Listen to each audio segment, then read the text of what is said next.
Okay, we're back with item number 2018. Have we got a bridge to sell you? I see we got a call on the line. Is there a Joe Cortrights or Joel Batterman? Joe Cortrights is here.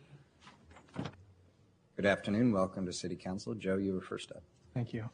Mayor and Commissioners, the right number of new lanes over the Columbia River is 0, and that would be what I would recommend for 2 reasons. One, the issue of induced demand has not been correctly analyzed in the material that's been presented to you.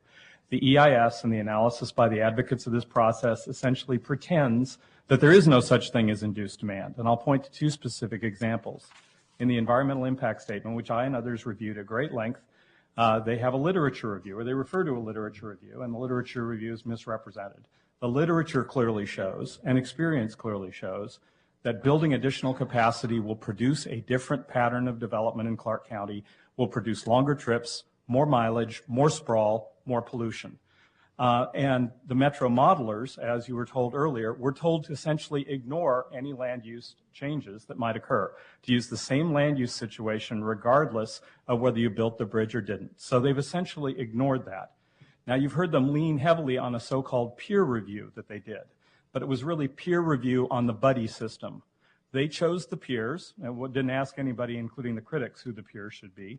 They defined the questions that the peers would be asked. It was a very narrow set.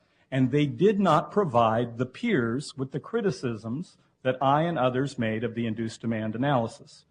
Now, this is beginning to resemble kabuki theater. We come to these meetings time and again. We as citizens spend our time, we offer our analysis, and it is ignored.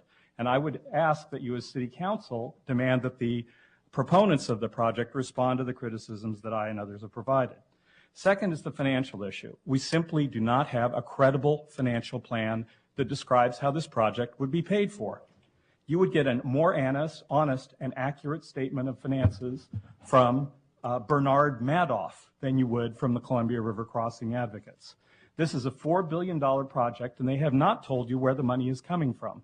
It's a project that everyone favors as long as they think somebody else will pay for it. And there's been allusion to the fact that somehow that the federal stimulus money might pay for this.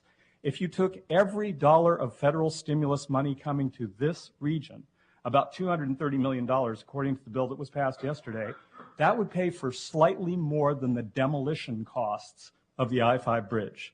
So do not pretend and do not imagine that somehow if the $4 billion goes to this project, that we will have that will not be money that comes out of the pockets of federal, state, and local monies that you could use for other things in this region. And we should clearly understand that there are opportunity costs. Spending $4 billion on essentially a giant highway bridge means that there is $4 billion that is not available in this region to make the kind of investments that we need. Have I gone over? I apologize. Your time is up. Mr. Mayor? Yes. I'd like, Joe, I will not have personally participated in the hearings you have. I've watched you on cable because I knew this issue was coming. So when I've had the opportunity, I've tried to be as informed on the various aspects of this very complicated issue as I've been able to. I've had the briefings and looked at the materials. And first of all, I think you heard Mayor Adams at the outset of the hearing say this would not qualify for federal stimulus dollars. I don't know who you're referring to that is alluding to that, but it's certainly nobody here or anybody I've talked to. We're very well aware that that's the case. And secondly, I think everybody would concede, myself included, that if you just simply built a 12-lane bridge and opened it up, it would induce demand. There is no quibble about that, but the part that you haven't addressed is the Metro staff's recommendation that there be tolling to manage the traffic. And the part that hasn't been addressed even by them is tolling the Glenn Jackson Bridge, which I think is crucial to managing the traffic. So I think it's frankly unfair with your background to characterize the issue the way you have, because for me, I'm trying to sort through the myths and the facts to make sure we do something that is based on an analysis and not necessarily a political position, but something that's driven by demand, something that's driven by reality. So if you care to respond, I'd be interested. Thank you very much, Commissioner. And please, I wasn't implying that the council had said that federal stimulus money would be available for this. I heard a number of people in testimony to you today imply that somehow federal stimulus money would be sufficient for this. My point is that, again, wherever you get the money from, that is money that is then not available for your other priorities. As to your other points, yeah, I think we've looked very thoroughly at the analytical work that's been done.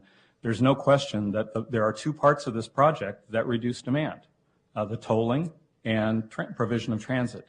Building additional capacity actually makes things worse. It makes things worse, in particular in terms of the impact downstream on the rest of the system, the I-5 system. And as Bill Scott told you, there's good evidence that if we do the tolling, just the tolling and like the hot lane idea, that we could eliminate or greatly reduce the congestion problem without having to spend money for a bridge that we really don't need. That's crazy talk.